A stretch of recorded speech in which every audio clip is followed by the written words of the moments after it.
Finally guys आज हामी चाहिँ फरक खालको ठाउँमा र एकदम रमाइलो ठाउँमा घुम्न आएको थियौँ। घुम्दा घुम्दा हामी आज यसो हिँड्दा हिँड्दा जङ्गलमा निउरो देखियो।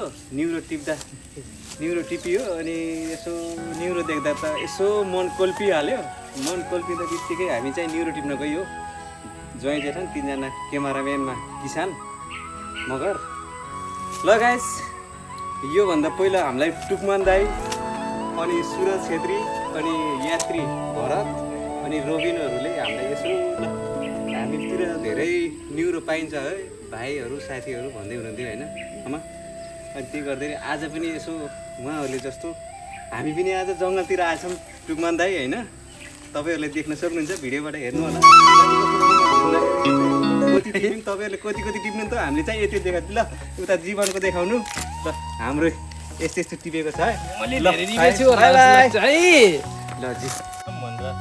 गाइस हामी चाहिँ न्युरो टिपेर यति टिप्यो होइन। हामी चाहिँ अब प्याक गरेर झोलामा हालिदियो। अब चिसो बोकेर आइयो थियो जीवन काम लाग्यो यार। जीवनलाई खानै थियो छ मलाई खानै नै छ भन्ने सबजनाले होइन। अब यति न्युरो भएपछि होइन न्युरो अनि प्याक गरिरहनु भएको छ होइन। म फेरि के भन्छ यो चिसो अलि गर्मी भयो न्युरो टिपेर त्यसपछि खाम भनेर। तर झोला चाहिँ ल्याएपछि काम लाग्ने रहेछ क्या यसो होइन। अबदेखि नै ठुल्ठुलो झोला बोक्नु पर्छ कि होइन। मैले पहिल्यै भनेको झोला बोक्ने हरेक कुरामा मैले चाहिँ कहिले पनि झोला बोकेर हिँड्ने गर्छु क्या। त्यो कपडाहरू बोक्न लगाएर भोडिया बनाए पनि आज काम लाग्यो। सबैजनाले खानाको दिन्छ।